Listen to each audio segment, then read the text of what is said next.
Hello guys, welcome back again to my channel. Bersama saya Hansen di sini, dan seperti biasanya setiap harinya saya akan buatkan video seputar cryptocurrency. So, bagi kalian yang tertarik seputar cryptocurrency, boleh aja langsung bantu saya like dan juga subscribe. Jangan lupa juga untuk hidupkan lonceng notifikasinya supaya kalian gak ketinggalan update terbaru seputar cryptocurrency. Oke, sebelum dimulai videonya guys, saya pengen ucapkan terima kasih dulu untuk kalian semua yang sudah bersedia subscribe ke channel ini, karena per hari ini channel saya sudah mendapatkan subscriber sebesar 19.500-an. Dan tentunya saya cukup bangga gitu dengan pencapaian tersebut, karena 300-400 orang lagi yang subscribe, saya akan mendapatkan sebuah milestone baru, yaitu saya mempunyai 20.000 subscriber. Saya tidak menyangka saya bisa mendapatkan subscriber sebanyak itu. So, terima kasih untuk kalian sudah bersedia bantu subscribe. Dan ya, mudah-mudahan dalam beberapa hari ke depan teman-teman bisa membantu juga untuk saya mencapai ke angka 20.000. Terima kasih.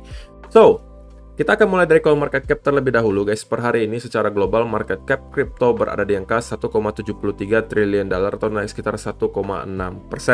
Nah, Bitcoin sendiri kembali ke angka 38.600-an, Ethereum 2.541, BNB 381, XRP 0,72, Terra Luna 79 dolar, Cardano 0,8, Solana 83 dolar, dan Avalanche ada di urutan ke-10 dengan harga 73,14 dolar. So, per hari ini kita melihat market rata-rata dalam keadaan hijau, kecuali Cardano ya di top 10 coin, dan kenaikannya itu ranging antara 0, sekian persen hingga kurang lebih 3%. So, itu adalah outlook sementara dari beberapa top coin yang ada. Sekarang kita masuk dulu ke beberapa berita dan data terbaru hari ini. Nah, yang pertama di sini disebutkan Bitcoin price rejection at 39K and mounting regulatory concerns tank the market again. Jadi seperti yang kalian ketahui juga guys, bahwa kemarin itu kita sempat bounce ke sekitaran area 39.500 sebelum pada akhirnya kita kembali mendapatkan semacam sell off ke 37.000, dan sekarang kita kembali naik sedikit ke arah 38.000. Dan sell off kemarin itu bertepatan juga dengan munculnya berita. Ini sebenarnya bukan berita baru guys, tetapi ini udah pernah saya bahas juga di video-video saya minggu lalu mungkin, bahwa minggu-minggu ini memang diekspektasikan Presiden Joe Biden atau Presiden Amerika Serikat itu akan melakukan executive order atau perintah eksekutif untuk memerintahkan para agen pemerintahnya untuk mempelajari cryptocurrency. Tujuannya apa? Setelah nanti dipelajari, mereka akan mengambil kesimpulan tentang apa itu sih kripto, kemudian dan lain sebagainya. Dan baru dari kesimpulan itu mereka akan melakukan regulasi pada cryptocurrency. Jadi tujuan akhirnya itu untuk meregulasi kripto di Amerika Serikat, tapi tentunya harus dipelajari dulu kan. Makanya Presiden Joe Biden akan melakukan executive order untuk menyuruh atau memerintahkan agen pemerintahnya untuk start melakukan pembelajaran terhadap cryptocurrency. Jadi tentunya ini kembali membuat market bertambah uncertainty-nya atau ketidakpastiannya itu terus bertambah. Setelah kemarin sebenarnya uncertainty-nya udah cukup tinggi, terakumulasi dari ya beberapa hal yang saya sebutkan di video kemarin ya, soal kasus Rusia dan Ukraina, kasus The Fed menaikkan suku bunga, kemudian juga tentunya keadaan ekonomi dunia, dan hari ini tambah lagi regulatory concern atau concern terhadap regulasi cryptocurrency di Amerika Serikat. Jadi itu juga tentunya membuat market belakangan ini terlihat cukup terpressure gitu ya, tertekan. Dan sebenarnya ini hal yang wajar gitu ya. Ketika market itu dalam keadaan yang sangat uncertain atau sangat tidak pasti, itu mungkin sebagian investor lebih memilih untuk wait and see terlebih dahulu. Setelah nanti mungkin kasusnya udah rata-rata reda, udah selesai, baru mungkin mereka start lagi masuk ke market. Dan sekarang lebih memilih untuk wait and see terlebih dahulu gitu ya. Nah, kalau kita scroll ke bawah, maka kita akan menemukan beberapa analisa dari para technical analyst gitu ya. Yang pertama dari Crypto Tony, dia mengatakan kita sekarang ini berada dalam sebuah pattern yang mengerucut seperti ini. Kalian mau sebutnya sebagai pennant, mau sebutnya sebagai symmetrical triangle, terserah gitu ya. Dan dia pribadi lebih prefer atau lebih yakin, probability-nya lebih tinggi bahwa kita akan breakdown ke bawah dan kembali membentuk lower low baru, bahkan bisa menjemput hingga 21 atau 22.000. Tentunya ini tidak akan valid apabila kita malah breakout ke atas dan membentuk higher high baru. Untuk membuat sebuah higher high, kita perlu break dari high sebelumnya yang berada di sini sekitaran 45.500 sampai 46.000. Sebenarnya ini juga senada dengan yang saya sampaikan di beberapa video saya sebelumnya, bahwa untuk kita dapat lebih yakin bahwa kita akan mendapatkan semacam reversal, at least sekarang kita harus membentuk higher high dulu. Dengan cara apa? Kita minimal harus breakout dulu di atas 46.000, karena itu adalah area high sebelumnya. Kalau kita sudah mampu break di atas area tersebut disertai dengan peningkatan secara volume dan kemudian kita mampu melakukan retest, maka dari situ kita baru bisa mengatakan, oh, kemungkinan kita sudah sekarang akan mendapati semacam reversal karena kita membentuk higher high baru, gitu ya. Karena secara teori berarti kita sekarang dalam keadaan trend bullish. Oke. Tapi kalau tidak, ya tentunya menurut si Crypto Tony, kita akan mendapati breakdown ke bawah, probability-nya menurut dia lebih tinggi seperti itu, dan mungkin akan menjemput ke sekitaran area 22.000 sampai 21.000. Tetapi tentunya dari satu analis ke analis lain itu berbeda-beda ya guys, karena sekali lagi analisa teknikal itu soal perspektif, tidak ada yang pasti gitu guys. Bisa jadi menurut saya A, menurut kalian itu B, ada yang menurut mereka C, ada yang D, E, F. Masing-masing ngelihat chart yang sama, tetapi bisa cara pandangnya berbeda. Jadi kita tidak harus selalu saling menyalahkan analisa satu dengan yang lain. Masing-masing kalau punya analisa dan yakin dengan analisa mereka ya sudah gitu ya. Tergantung cara kalian mengelola trading plan kalian. Selama kalian disiplin dengan trading plan kalian, mau kalian cara lihatnya seperti apapun, berbeda dengan saya pun, harusnya kalian akan tetap mampu bertahan di market gitu ya. Sedangkan menurut si Michael van de Poppe, kita itu sekarang kemungkinan bisa jadi menjemput liquidity dulu di sekitaran area 36.000 di sini untuk menjemput mungkin stop loss di sekitaran sini, low di sini, baru pada akhirnya kita akan mendapati lagi reversal ke atas. Jadi dari dua analis ini aja udah nadanya berbeda ya. Yang satunya itu lebih yakin kita akan breakdown ke bawah, yang satunya lagi yakin kita akan sedikit koreksi ke bawah, baru kemudian kita akan mendapatkan lagi momentum ke atas. Yang ketiga juga sama, dia juga lebih prefer ke arah lebih bullish. Kenapa? Karena menurut dia dari segi indikator RSI di 4 hour chart, kita juga udah melihat bullish divergence tercipta gitu ya. Di sini. Oke.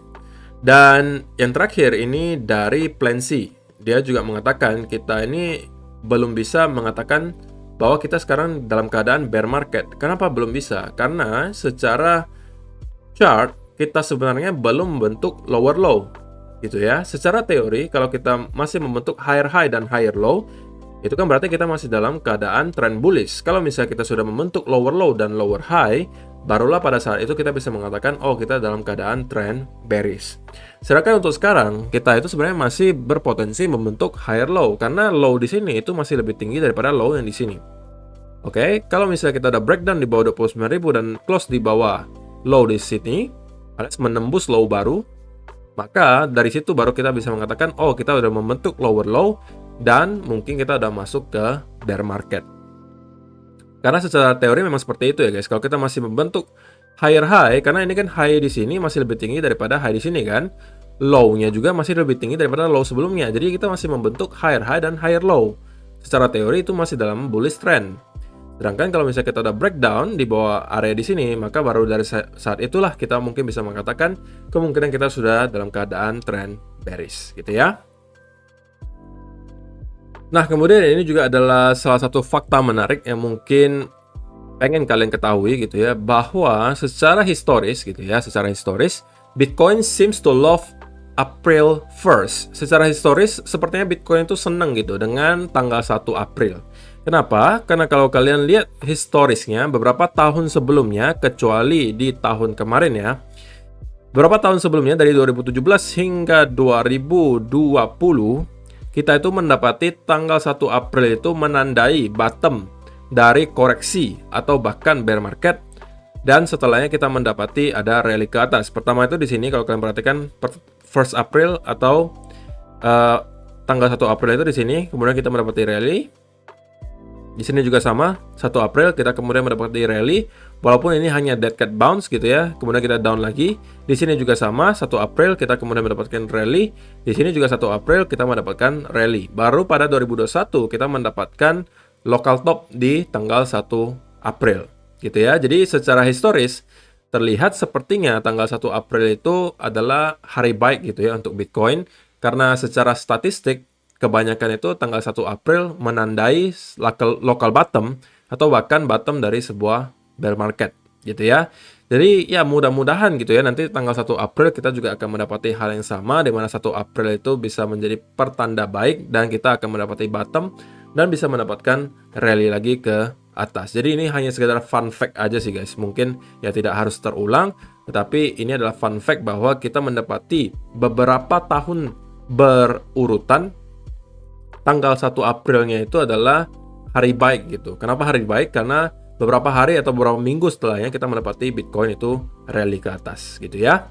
So, itu adalah beberapa data dan berita hari ini yang pengen saya sampaikan untuk kalian. Sekarang kita masuk dulu ke chartnya Bitcoin, dan mungkin kita akan mulai dari 4-hour chart.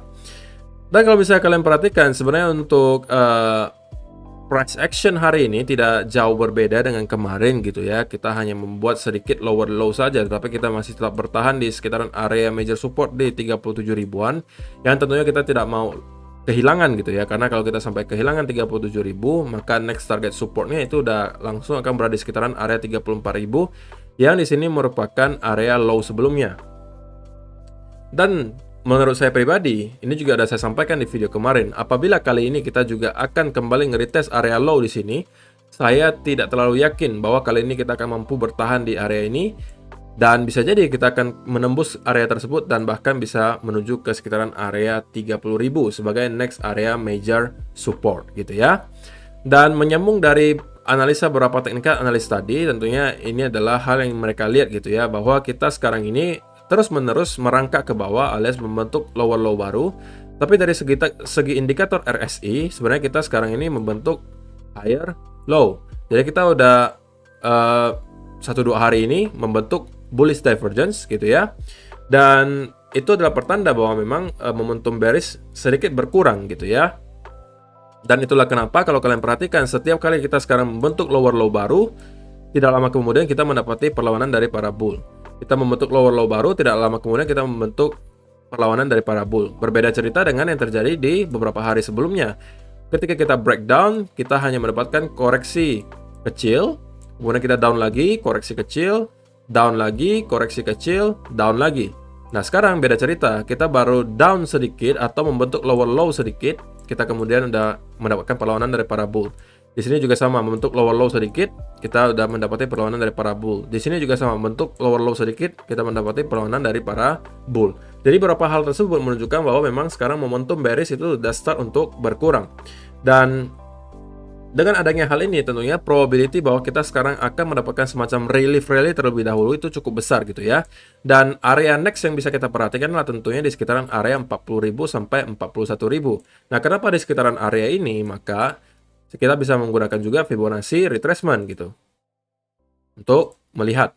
Nah, di sekitaran area sini kalian akan menemukan bahwa 40.000 sampai 41.000 itu adalah area 0,382 dan 0,5 Fibonacci retracement gitu.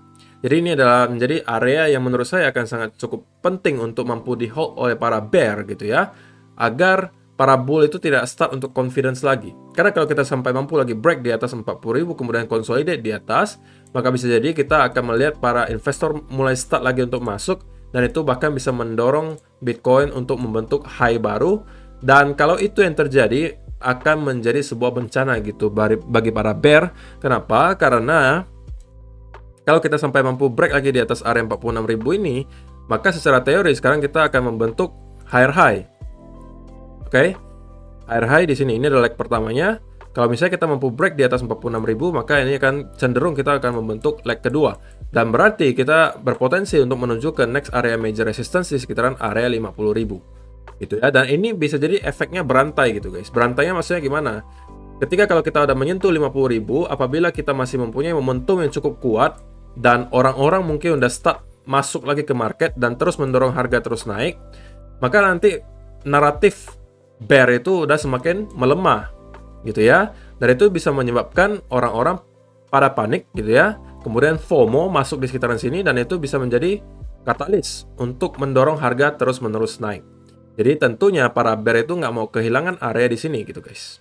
Oke, kalau misalnya kehilangan area tersebut, itu bisa menciptakan sebuah kekhawatiran gitu tentunya, bahwa para bull akan start untuk taking control lagi, dan bisa jadi bahkan menembus ke area-area yang sebelumnya menjadi area major resistance gitu ya. Oke, jadi itu di 4-hour chart. Kemudian kalau misalnya kita lihat di time frame yang lebih kecil, mungkin di sekitaran 15 minute chart, Maka juga kita bisa menemukan bahwa sekarang itu kita masih sebenarnya terkonsolidasi saja guys. Oke, kita sepertinya hanya akan bermain dulu di sekitaran area 37.000 sampai 40.000 di sini. Perlu kalian ingat bahwa semakin lama gitu, semakin lama kita terkonsolidasi di sekitaran area di sini, maka semakin besar probability-nya bahwa kita akan breakdown ke bawah gitu ya. Karena itu berarti kita mendapatkan ini impulsive move, ini corrective move-nya. Dan semakin lama biasa corrective move-nya, biasanya pergerakan ke bawahnya itu semakin masif. Kalau misalnya kalian lihat di sini, maka pattern-nya mungkin bisa kita cocokkan dengan yang terjadi di sekitaran di sini. Gitu ya. Dimana kita hanya merangkak saja ke bawah. Sebelum pada akhirnya kita benar-benar breakdown. Dan ketika breakdown di situ, itu penurunannya cukup masif gitu ya. Jadi mudah-mudahan bukan ini yang terjadi gitu ya, mudah-mudahan. Tapi kalau misalnya terjadi ya sudahlah. Berarti memang bukan rezeki para bull dan berarti kita kemungkinan akan kembali meretest area low di sini. Yang menurut saya kalau kita retest ketiga kali bisa jadi kemungkinan besar kita akan breakdown dan menuju ke sekitaran area 30.000. So, itu aja sih untuk hari ini guys. Terima kasih yang sudah menonton sampai selesai. Semoga bermanfaat video hari ini dan kita akan bertemu lagi di video yang berikutnya. Bye-bye.